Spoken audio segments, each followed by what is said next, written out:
and I've got Steve Kokoska and Tom Dick on the line here. We are going to be taking it to the limit. We are ready, aren't we? Oh no, we're taking it to the max tonight. Taking it to the max. We are optimizing and looking at optimization problems tonight. Really happy to have everyone online tonight. I see folks from Oregon and Ohio and Alabama, some great college football. Oh, what playoff states? I mean, wait a minute. Maybe not that last one. And sorry, I had to put that in there. I apologize for those watching. Don't sign off. I apologize. All right. Steve, I Yes, think sir. you better bail me out before I dig myself a bigger hole. All right, I'll see what I can do. Here we go. How's that, Tom? Can you see that? There it is. Okay, yes. Okay, very good. All right, Curtis, I think we've got some good problems this evening. We might have some good questions for you, so stay alert if you can. I tried to come up with a question tonight in the holiday season to find the minimum amount of time it would take to wrap a present. But I just couldn't come up with a nice geometric representation and wrapping paper and everything. But maybe next year we'll come up with something like that. But we do have some good applied problems, and I think we've got some good calculator usage tonight. So let's try this one. Let's look at the yield, which I'll call Y, of an agricultural crop, which is measured in thousands of bushels, is modeled by this function. So we know that the yield is certainly a function of many different things in the soil, but let's just take this simplified model and assume that the yield is really going to be a function mostly of the nitrogen level in the soil. So that nitrogen level is measured, I think, in milligrams per nitrogen per kilogram of soil. And K is a constant in this expression. You know what? I better add just a little bit in here. It's a positive constant. Now, I think that's pretty evident if you think about this problem and you read into it a little bit. But just to make sure, it's a positive constant. I want to find the nitrogen level that produces the largest yield. Well, one of the very first things I think about when I solve a problem like this, well, what's the domain here? Y is a function of n. So I have to think about what sort of values n. Well, certainly it can't be negative. It could be zero. There might be no nitrogen in the soil. That's possible. And theoretically, there's no upper bound. I mean, practically there is, but as we're solving this problem, we'll assume that n has to be greater than or equal to zero, period. So that's the domain for this function y. So, all right, in order to solve this one, I have to take the first derivative. I have to find the critical points, and I'm eventually going to get to a sign chart. So here we go. How do you get the first derivative of that function? Well, I have to use the quotient rule. So I bring the denominator up. The derivative of the numerator is k minus the numerator times the derivative of the denominator, which is just 2n. And all of that divided by the denominator squared. There it is down there in the denominator. So up here in the numerator, I did a little bit of distributing, and I'm going to do a little bit of simplifying to get me to this expression in the numerator. I don't think I can do much with that denominator. In fact, in problems like this generally, what I'd like to do is to leave or get both the numerator and the denominator in completely factored form. So we'll leave the denominator alone. In the numerator, I think I can take out a k out of each of those terms, and I'm left with the difference of two squares. And so there's my first derivative in what I would call completely factored form. And in my weird way of doing things, I think that's a very helpful way to first derivative in this kind of an optimization problem. So there are two things that I really need to check for the critical values. Where is the first derivative? Zero? Well, the first derivative is zero is where the numerator is zero and the denominator is non-zero. That occurs where n is equal to -1 or +1. But wait a minute. -1 is not in the domain. So n equal 1 is the only possible value in the domain of 1. Are there any places where the first derivative does not exist? Well, no, because the denominator will always be at least 1, will be greater than or equal to 1, so I don't have to worry about that. Now, I always approach these kinds of problems by creating a sign chart, and so I'm going to do it. And just as a reminder, I think Tom and I have talked about this before, but just as a reminder, Sign charts are not sufficient justification, but it's still a very nice mathematical tool that we have in our bag of tricks, in our toolbox, that we can use to help understand and figure out where's the absolute maximum, where's the absolute minimum. Now, if I draw a sign chart, I still need to add a little bit more on the AP Calculus exam. I still need to add some sort of written explanation of that chart. But boy, I still think this is very helpful. So here's how I draw this one. I've got lots of things in here. The domain is n greater than or equal to 0. So I have sort of a left bracket in there. And just to remember that I can't have any values over there to the left of 0, I've added in some x's. The only critical value is 1, and I know that the derivative is 0 at 1. So now I want to figure out the sign in those two intervals. Now, we all have different ways of doing these sort of problems, and what I've always done is sort of argue in general. A quick look back up here at this expression for the first derivative. What happens when n is between 0 and 1? Well, the denominator is always positive. Let's see, for any value of n greater than 0, this is positive, k is positive. So I only really need to worry about this expression. What happens if n is between 0 and 1? It's less than 1. So 1 minus that value is going to be positive. So every expression in that quotient is positive. And so the entire quotient is positive. There's my plus sign. What happens when I cross over 1? Well, these terms still remain positive, but now this term becomes negative. 1 minus a very large number is a way that I might think about it. 1 minus a very large positive number gives me a negative value, making the whole quotient negative. So that says y of n is increasing and then decreasing. That suggests that at n equal 1, we have an absolute maximum. Now, again, the sign chart isn't enough, so I'm going to add a little bit here in prose or in writing. I can see that the first derivative of y is greater than 0 for n in that interval, 0 to 1. I can see that y prime is less than 0 for n greater than 1, and therefore, for the derivative test, y of 1 is the absolute maximum value of y. Well, what is that absolute maximum value? Well, I would just take this value of n equal to 1, and if I can arrow up just for a minute here, I think I've actually got the hang of this after a year. I can plug in an n equal to 1 into this expression, and I think I just get k divided by 1 plus 1, k divided by 2. How about that? That worked out very nicely. Now, one more little thing here, and I'm going to ask Tom to do a little technology. You know, Curtis, that I like to visualize here my solution. And what I did is I picked the value of k. I don't have any scale on my y-axis. I just wanted to see sort of what the general form of the graph of this function would look like. And there it is for a value of k, a positive constant.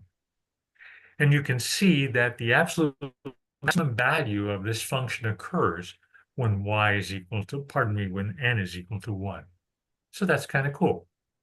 And interesting, I think this does sort of follow what happens practically in nature, in farming. You know, there is sort of this optimal level of these nutrients in the soil. And if you get too much of it, well, that actually hurts the production of crops. And so that's a really good, I think, practical example, real world example. Works out kind of nicely. Okay, Tom, little technology perhaps? Sure, Steve. Let's give it a Okay. shot. Okay. There you are. See if I can share my screen here. And let's see if that comes up. Hoping Yes, sir. Got it. see my TI-84, and this was a nice problem, Steve. And just wanted to use it as an occasion to show some things we can explore with our 84 here. And in fact, I'm going to make you, because your function actually had a constant that was not specified, that k.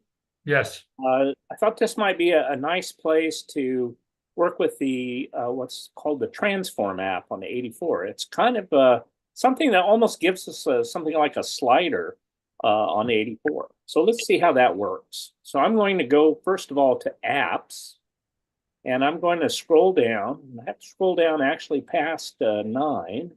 Keep going here, and there it is, Transform. And that name might not make you think of a slider, but let's take a look at it and see what happens. We come up with this title page.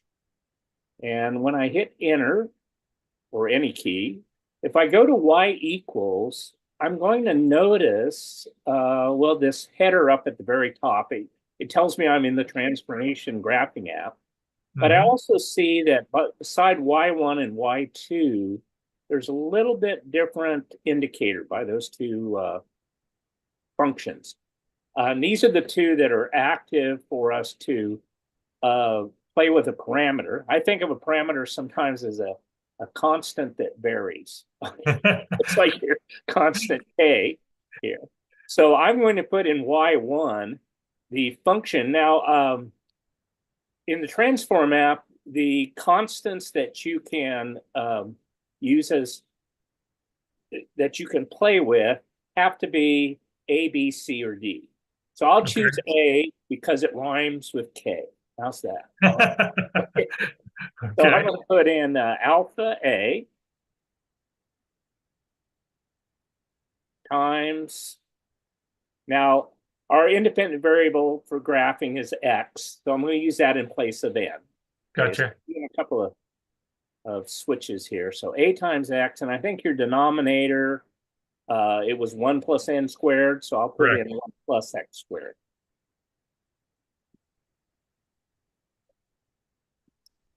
And there we go. So I've got that entered for graphing.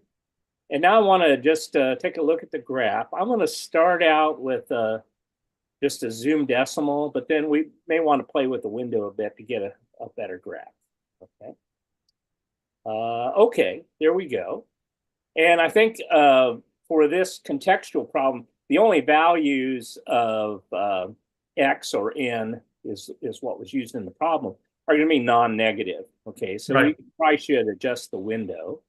So let me go ahead and go to the window, set my X-min to 0, and let's just go ahead and graph again there.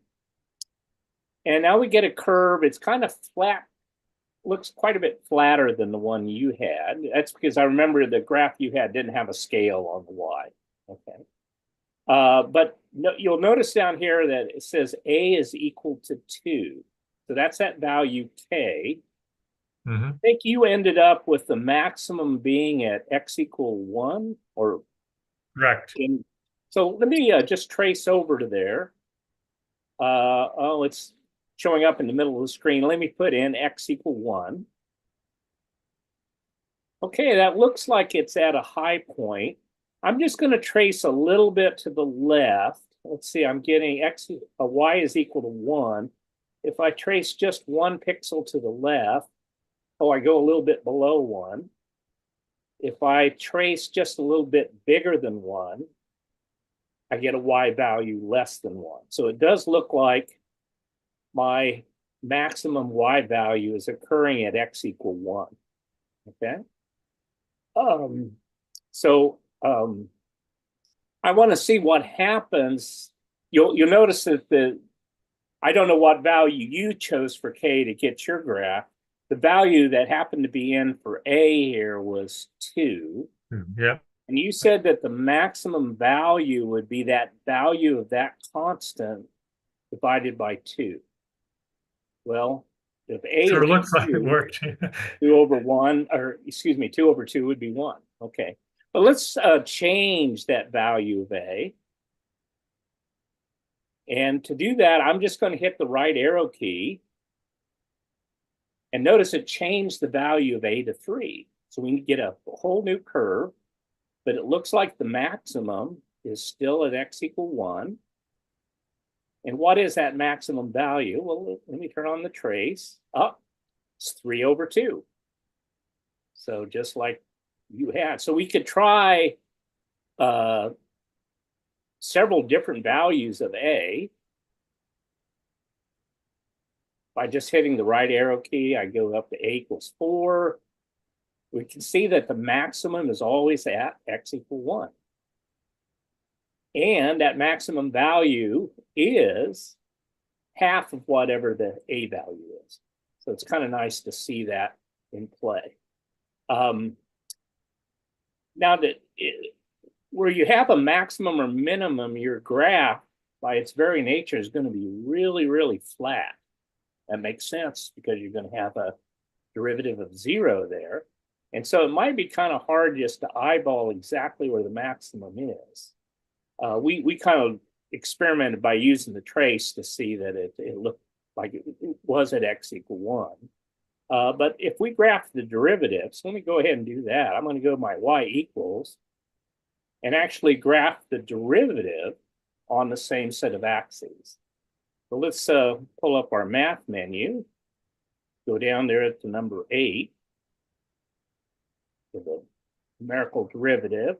We'll take the derivative with respect to x of y1.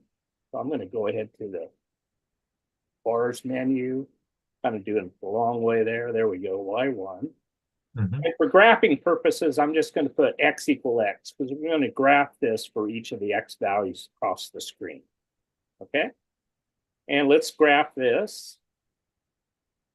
And now we can, this is much more kind of compelling. You can see that that red graph, which is the derivative graph, is crossing right at x = 1. And if I change the value of a,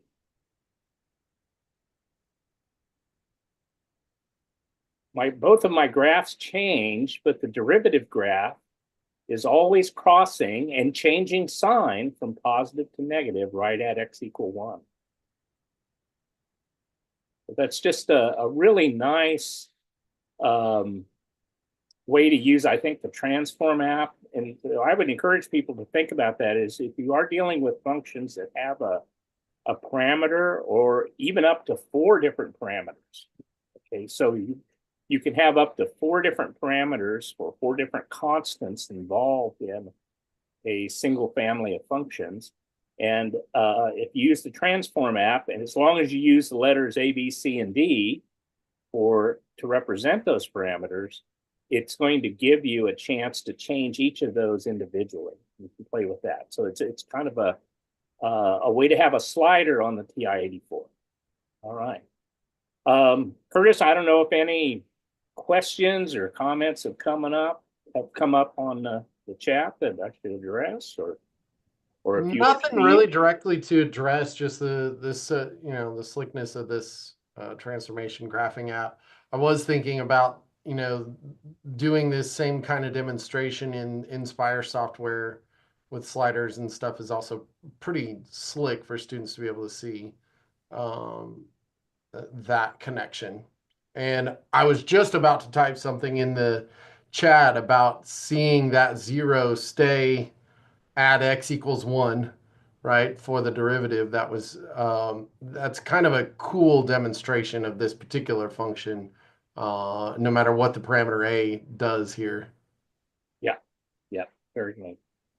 And one thing, if you do use this transform app, is it does stay running until you kind of definitely tell it to quit. So I'm going to hit this the graph. Let's see, I hit the, so to turn this off, maybe you can remind me, Curtis, what's the quickest way to turn off the transformation? Back to y equals and choose quit app in the upper right hand corner. Ah, there it is. It shows up right there. It says quit app. So I'll just arrow up. And I didn't know if there was another kind of shortcut way to quit it, but yeah, you just go to the y equals menu, and that's where it gives you the chance to quit the app. And then it actually asks you, are you sure you want to do that? Okay, yes, I do. And now we're back. If I go back to the y equals menu, those same 2 functions are there, but you'll notice that the indicator is back to just the regular one. Okay. Right. All right. So I will stop that share and turn it back over to you, Steve. Thanks, Tom. That is a cool application. I think we did some sort of demonstration about that a while ago with trigonometric functions, where you actually do have four Oh instances in there, yeah, like all four parameters. Yeah. which is really kind of cool. I mean, you and I have talked a lot about this with Curtis about using the technology to discover ideas and how that's kind of gone by the wayside a little bit. But boy, that's a great way to discover what all those constants do, how they affect the graph of that function. That's really cool. Very cool. All right, I want to try another one here, Tom, and this is really pure technology. I'll show you how I solved this one on the TI-Nspire, and I'll need a little help on the TI-84. So this one has to do with luminosity, the luminosity of a celestial object. And it is a number between 0 and 1, and it fluctuates a little bit, but not periodically. It doesn't have a period. So it's a number between 0 and 1, and it's modeled by this function. Holy Toledo. I don't think there's much hope of me trying to take a derivative of that and setting it equal to 0 and solving that analytically. So let's suppose that t is measured in years and t is between 0 and 12, and I want to find the absolute minimum and the absolute maximum. Well, all right, let me think about this just for a second here. How would I do this analytically if I could? Are you convinced that that function, first of all, is continuous on that closed interval? Well, let's see. Either the sine t would be continuous because sine is continuous, e is continuous. That's a composition continuous function. Tangent inverse, well, that's continuous for that argument. The square root down there in the denominator, I got to think about this just a little bit, but the radicand there will be always positive. So that's going to be continuous. So darn it, the whole thing is indeed continuous.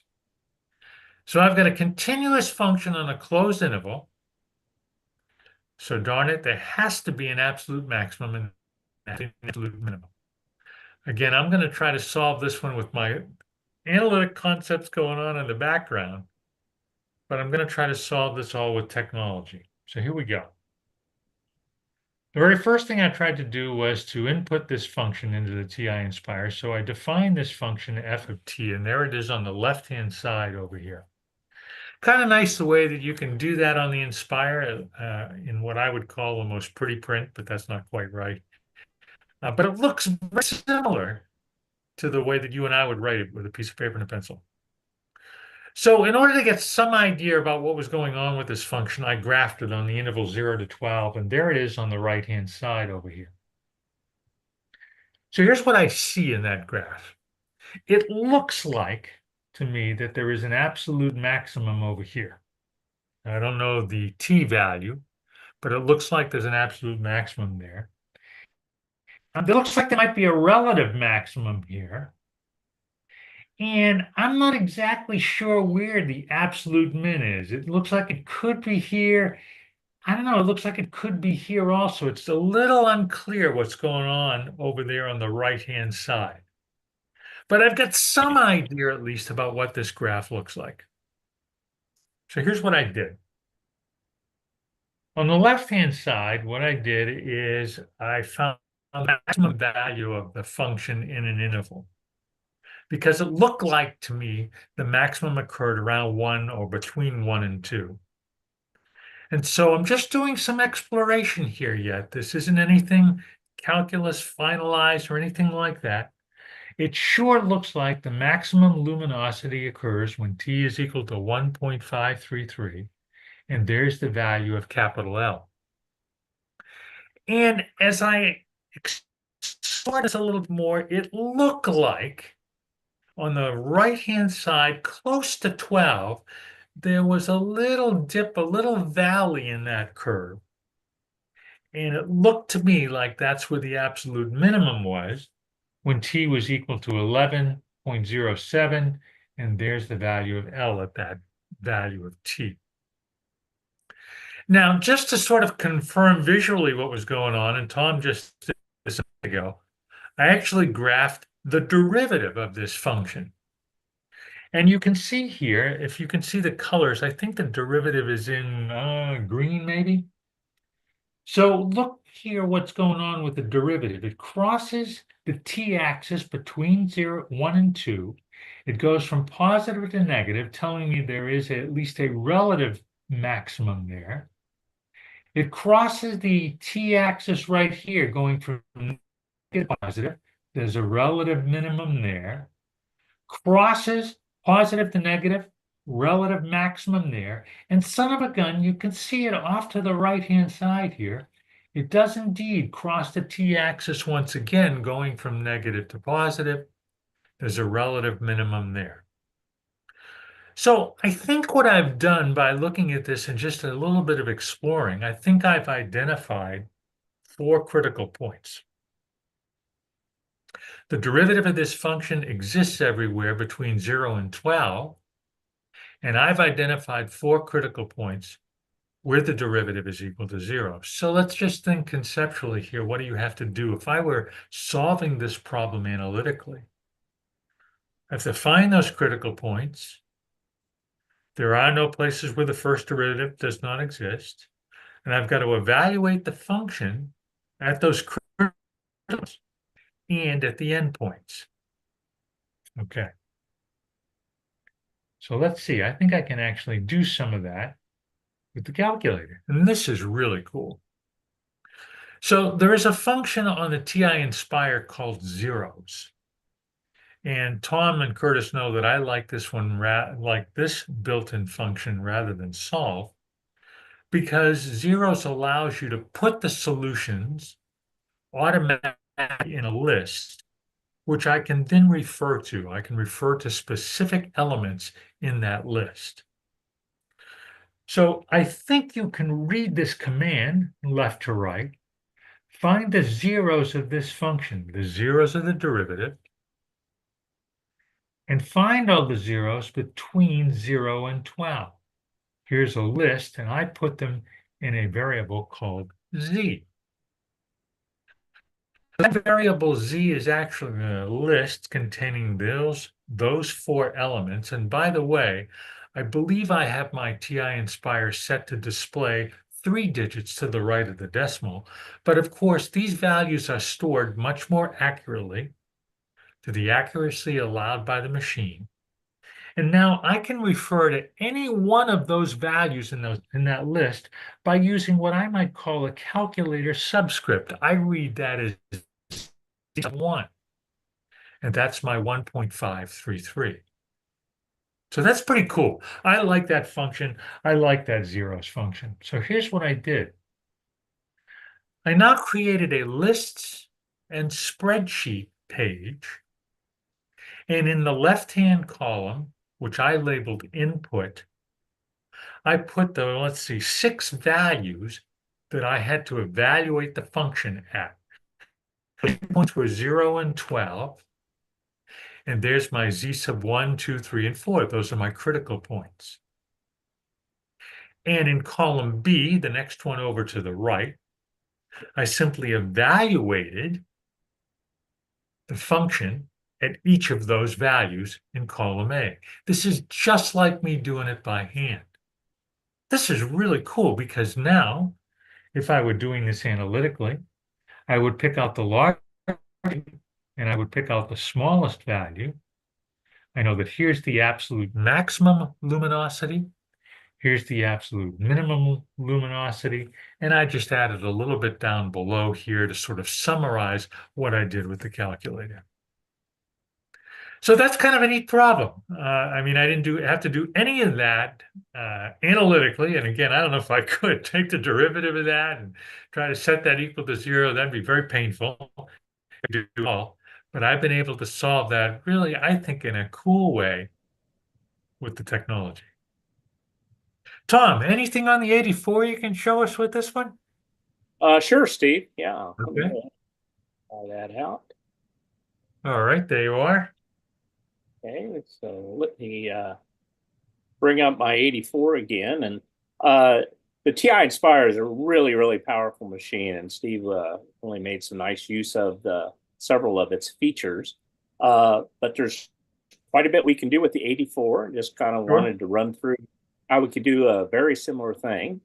Okay. By the way, these problems where you're finding an absolute minimum or absolute maximum of a function over a closed interval, what Steve demonstrated, I think it's possibly the most robust way for students to present that solution on the exam. I think it's called the candidates test. It's basically, I'm going to look at the two endpoints of my interval and all the critical values in between and just evaluate the function at each of those places and pick it off that way. So it's Yeah, Tom, I think you're absolutely right. I apologize for not mentioning oh, that. no, that's fine. Certainly there are other ways, or there are certainly Absolutely lots of other ways you can do it, but that's one that's easy for the readers to follow. It's compelling and Yep, know it's that you know prescriptive. Yeah. And you know, sometimes even if you're using the candidates test, sometimes students are able to eliminate certain values to test. But the truth is, to provide a good written, succinct argument for eliminating one of those values is often difficult Yeah, for our students yeah. to do. So the candidates test, with all of the possible candidates evaluated, is, I believe you're correct, the best way to solve that problem. All right. Okay. Yeah, good point. So I'm going to just go to the y equals menu and clear out the y1 that was there from our previous problem and enter this one that Steve was looking at. It's presented as in a kind of a rational form, though it's not a rational function. It has lots of transcendent. Let me bring up the little fraction template here. There we go. And let's put in our numerator. I think it was, let's see, e to the sine x. So let me get my e to the sine. And I'm using the variable x now instead of t because we're in the grapher here. Gotcha. Bring that down, and that's going to be times the inverse tangent of, let's see, I think it'll be what, x squared plus 1? Mm-hmm. We're using x instead of t. All right, so there's my numerator, and then down the denominator, we have a square root of a quadratic, and t, I'll be using x, so x squared plus 3x plus 6. So unless I've made a typo, I think I'm okay here. Looks good, Tom. All right, so let's go ahead and enter that. And you can see left over from the problem we just did, I already have the derivative ready to go because the derivative is in terms of y1. So if I change y1, that's already set up. So let's go ahead and graph. Let me go to the window. We already know that the interval of interest is from 0 to 12. So let's go ahead and take advantage of that and set our x min to 0, which I guess it already was. I'll change my x max to 12. And I'll leave the y min and y max. We may need to play with those a bit. Let's just see what kind of graph we get when we graph this now. So the blue graph is our function. The red graph is the derivative. And I am going to space that a little bit more. Let me just go, I'm just going to cut my y min and y max in half here. So let me go from negative 2.05 to positive 2.05. Doesn't have to be exact, but it should make that a little bit nicer graph. There we go. Okay. So the critical values, well, so if we want to build up a candidates test, we need a list of all the candidates. The candidates are the two endpoints, 0 and 12, and all the critical values in between 0 and 12. And those critical values are going to be the zeros of our derivative. If our derivative was undefined, but the function was defined, those would be other critical values. But this one's a nice smooth graph, so it's going to be where these zeros are. So let me go to the calc menu. And we need the zeros of the derivative. So let me pull up 0. And I'm going to go to the derivative. And let's see, the first 0 looks like it's between 1 and 2. So let me put 1 in for a left bound. And let me put 2 in for a right bound. And I'll just go ahead and put 2 in as my guess. Boom, there it is. There's the X value of the first critical value. Now that is the current value for X. So if I were to quit from the graph and pull up X, there's that critical value right there. So it's ready to, and notice it's to a lot more than 3 digits of accuracy here. So let's go ahead and store that safely away. I'm going to store that in A. And now I'm just going to repeat that process. I'll go back to my graph, hit calc. Again, do a 0. We want it for the derivative. But this time, let's see, the next one, it looks like it's really close to 1, 2, 3, 4, around 5. It looks like it crosses. So I'll make my left bound 4, my right bound 6, and I'll move it over. I'll make my guess 5. It was just a little bit less than 5. Okay. And again, that's the current value of X. So if I quit from the graph screen, pull up X, there it is. Great. Let's store that in B. And let's just illustrate it a couple more times and we'll be ready to roll. Let's do another 0. Let me make sure I get on the derivative. The next crossing point looks like it's between, well, let me just trace over there. Okay, it looks like it's between 7 and 8. So let me go make the left bound here. And then I'll move a little ways past it. Make that the right bound. And move closer to it for my guess. And then it homes in on it. There it is. I'll quit quickly, pull up X. There's that value. Let's store it in C. Okay.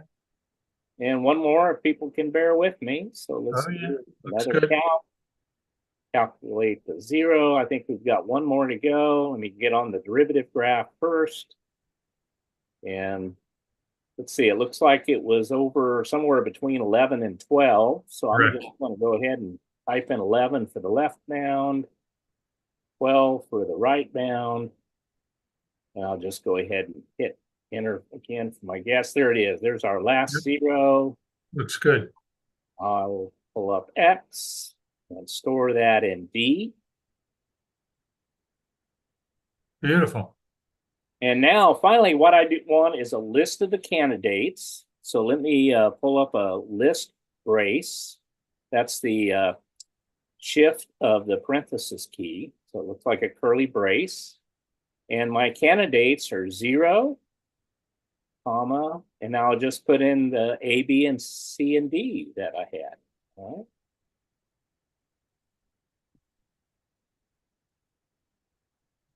So let's see here, C, D, and there's one more candidate, that would be the right endpoint. And then I'll close off the bracket. That'll be the shift of the parenthesis. There's the right curly brace. And then let's store this in list 1. And that's the shift of 1 down there. There we go. So there's my candidates. And if I now go to the stat editor, I should see those candidates sitting there ready to go in L1. And let's see, I think kind of the next thing you did, Steve, was just evaluate the function at each of those candidates. So I'm going to go over to L2, go all the way up into the header, because I'm going to define L2 to be Y1, that's my function, of all these values. So I'll just do Y1 of L1.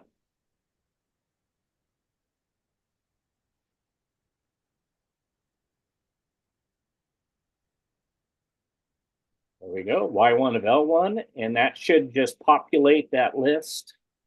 Bingo, there's all those values. So now I have something that looks very, very much like the list and spreadsheet view that Steve had on the Nspire. But we're able to do this pretty straightforwardly on the 84. And as you said, with the candidates test here. If I was interested in the absolute maximum luminosity, I would just look, where's the maximum value? Oh, there it is, 0.9668, and it occurred at the value 1.5325. The absolute minimum is at 0.0453, which occurred at 11.072. Okay. Pretty cool. So Spire, very extremely powerful machine for sure, or platform. A lot we can do with 84 too. All right. Tom, before you leave this, I have a question. Maybe we'll need Curtis to help us with this. Okay. What happens if you go to the table, second and table? Okay. Maybe you bet, and maybe you need to go to table setup first. Yep. Okay. Table Go to setup. table setup first.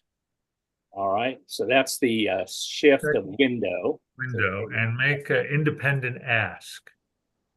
Okay. Okay, and now go to second and table. So now I certainly put in X0 and get an answer. Now, Curtis, Tom, can I type in alpha A here and will it give me the value of A? Well, I know what I would do is I would try it and see what happens. Okay. So I'll try alpha A. How about that? Good. And here's this is reassuring me. Notice it's got indeed. both Y1 and Y2. Yep. That's telling me that's a critical value because Y2 is the derivative.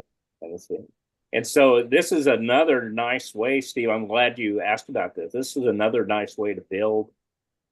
So I could just, because I had stored each of those critical values in A, B, C, and D, I don't need to have written them down and with all the digits. There we go. There's B, C, D.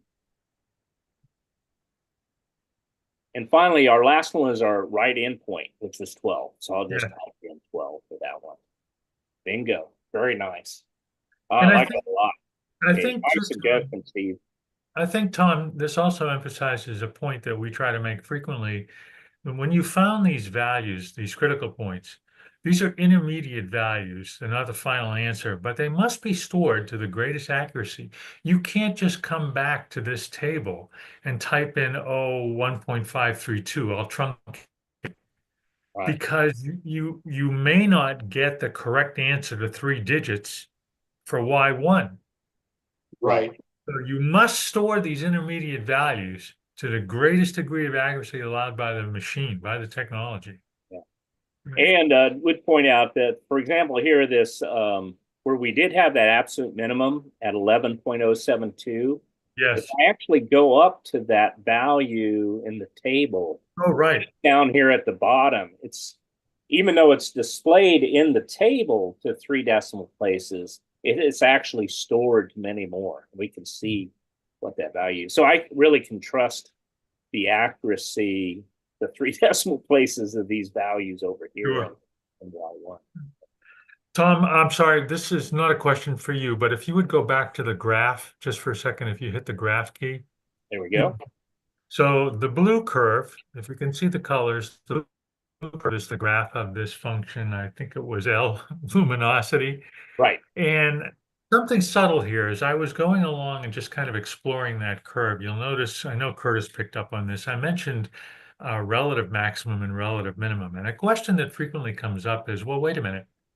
Isn't there a relative minimum at t equals 0? Isn't there a relative maximum at t equals 12?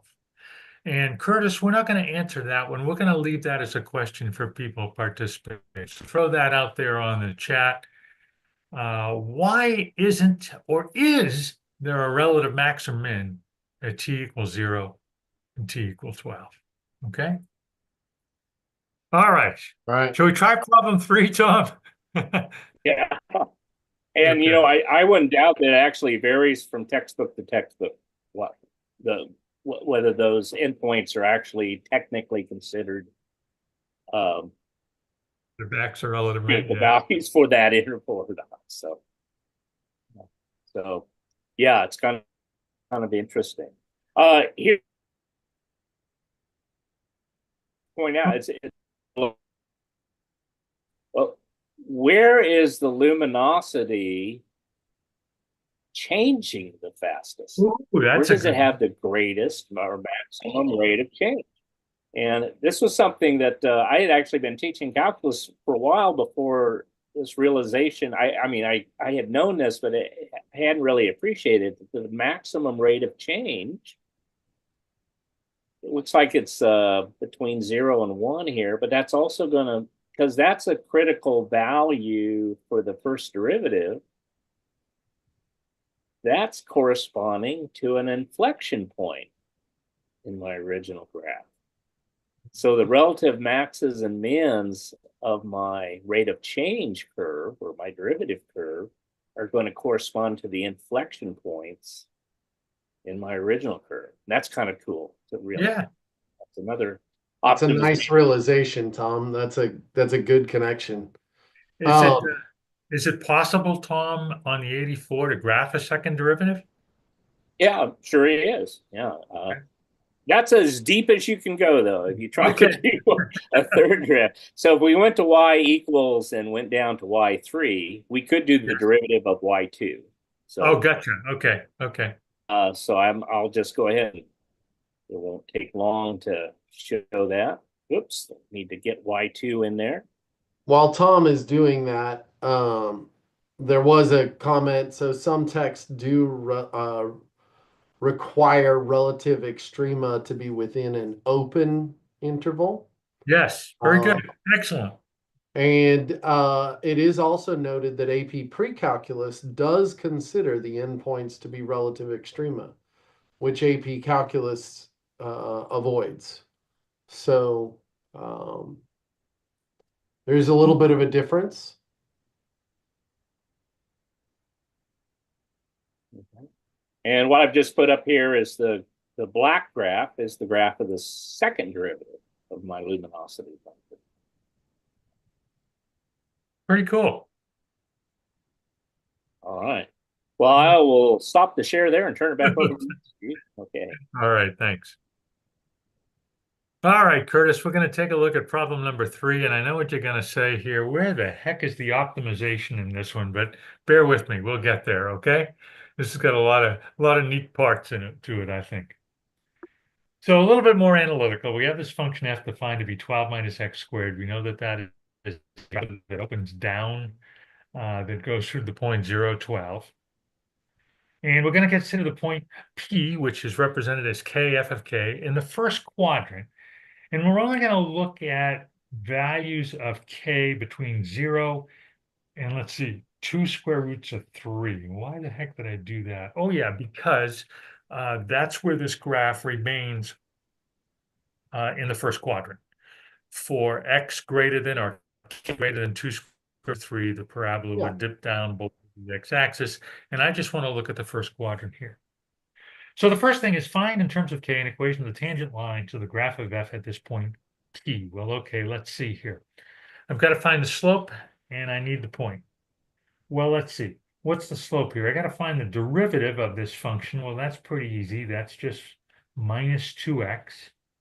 I want the derivative at k, so I plug in a k. I've got minus k. And the point here, I just plug in a k into the function. So the point really is k f of k, which is k 12 minus k squared. So there's the slope, and there's the point. So here's an equation for the tangent line. It's y is equal to the slope times x minus x1, which is k, plus y1. There it is, 12 minus k squared. And I did a little bit of simplification here. There's the equation of the tangent line. And just to sort of back this up a little bit visually, if you can see this, Curtis, in blue is the equation of this parabola that opens down. And I picked an arbitrary point, k f of k, on the curve, and the tangent line is drawn in green. And you'll notice that that tangent line hits the y and the x-axis in 2 places. All right, hits the y-axis and the x-axis, has intercepts. And that's one of the next things I'm interested in. So find in terms of k the x and y intercepts of the line L from part A. Well, okay, let's see here. I know what that equation is, and you know what? Maybe here, give me just 1 second. Maybe I should rewrite that again up top here. y is equal to minus 2 times kx plus 12 minus k squared. So there's the equation of that tangent line. I think the y-intercept is the easier one to find. All I need to do is to plug in a k equal to 0. And so let's see, when I did that, whoops, I'm sorry here. I think this should be a plus right there. I get a 12 plus k squared. Oh, is that plus? Was it plus? I'm sorry. Let me go back and check here. Was that a plus or a minus? That's a minus, isn't it? Oh my goodness. Tom, did you catch that? That's got to be a minus.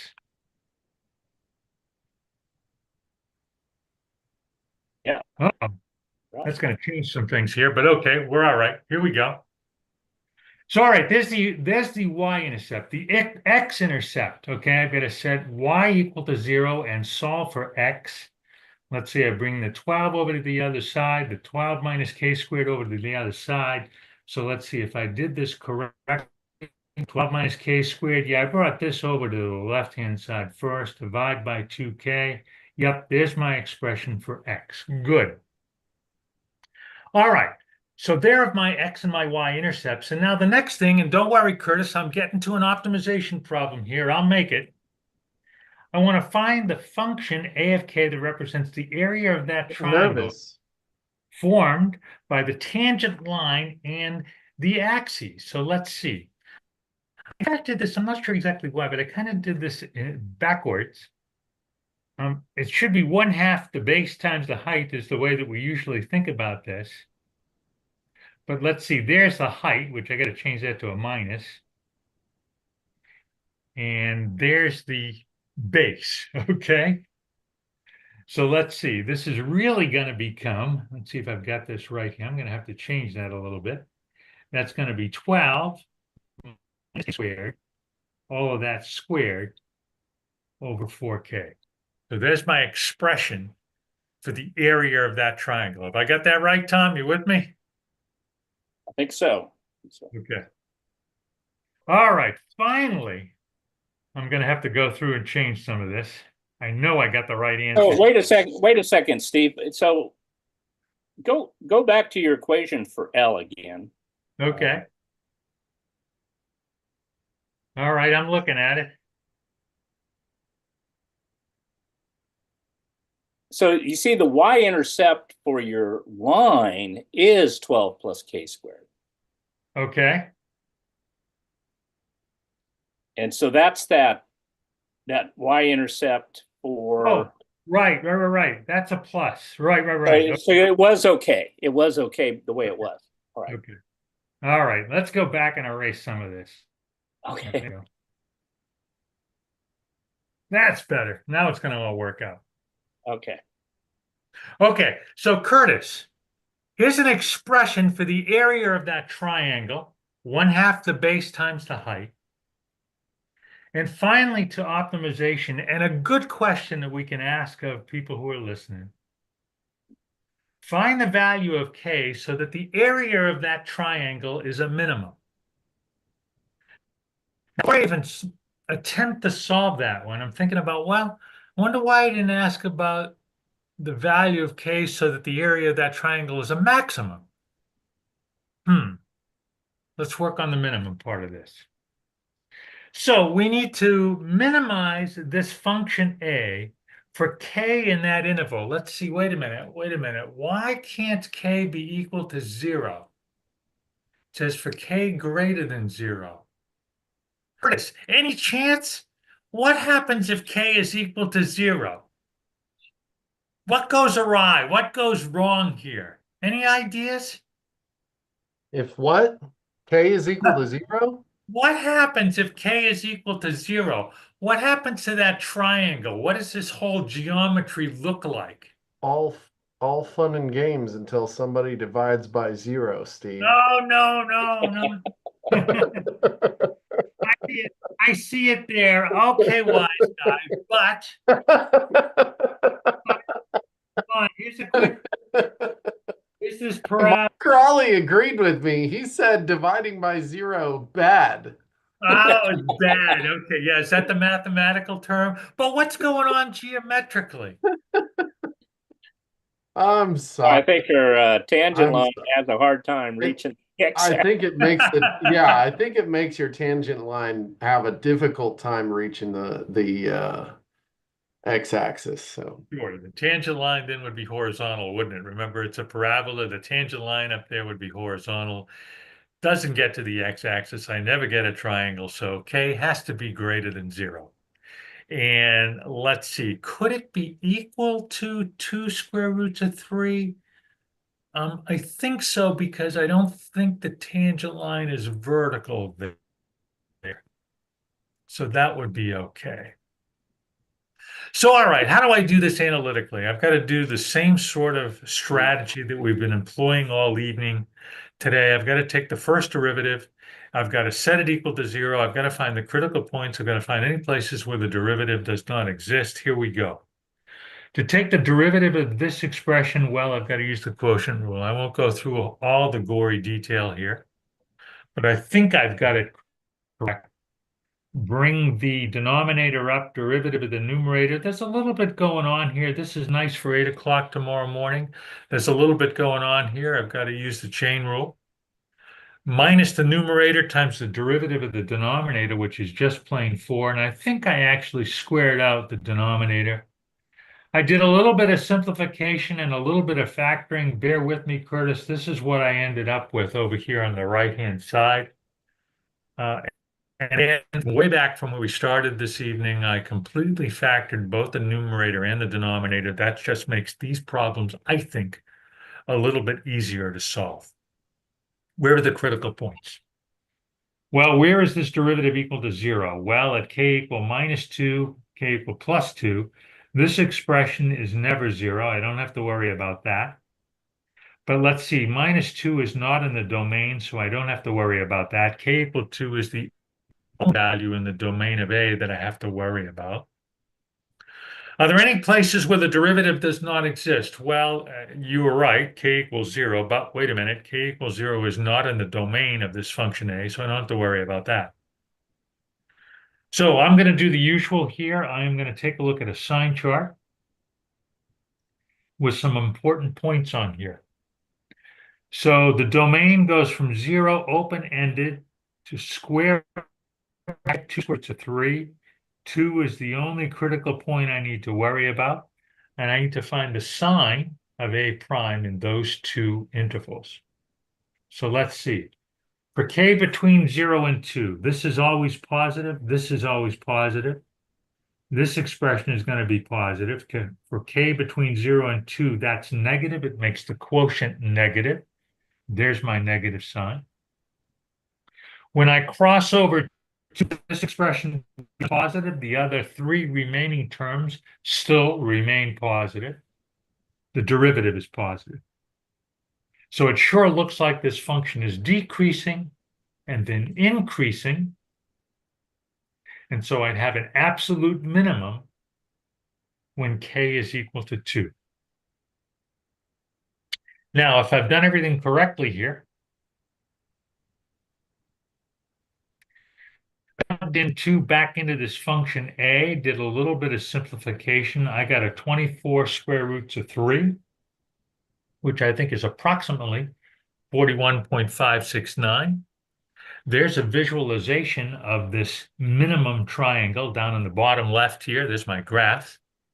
And although I did not do this, this would be a nice exercise, Tom. I think you could set this up on the Nspire with a slider that would produce the area of this triangle as you move that slider, or even move the point along the curve, which would be really a neat way to discover where this minimum area might occur. That would be really neat. That would be nice. And one last thing we'll leave you with, Curtis, the challenge we talked about a minute ago. Is there a value of k for which the area of the triangle is a maximum? And if so, find it, and if not. So we had one more problem in here, which we'll post a solution to sometime tomorrow. And this one is another, I think, a nice real-world problem in context here, which has to do with fish swimming against a current. and the amount of energy that they use in order to swim efficiently against that current. Great. Thanks, Curtis. Tom, good job. Love the technology. Yeah, nice problem, Perfect. Steve. Yeah, these are really good problems tonight, Steve. Thank you for pulling those together. Tom, thanks for doing some technology tips. And everyone, as always, you can certainly email me, teachers. I'll put my email in the chat real quick. And I will send you a certificate or a link to generate a certificate for professional development hours. And we will be wrapping up. This is our last one before the holiday breaks. And so we will be back on the TI YouTube channel. I think I've already got it scheduled and even public. So you should be able to find it on the YouTube channel, but I think the very first one we come back is it January 6th? Do I have It is that right? indeed. We are, Yep. we'll be back January 6th, Monday night, same time, different link. You'll just have to look it up on the YouTube account, and we will see you after the new year. Enjoy the holidays. Thanks, Curtis. Tom. All right. Bye-bye, everybody.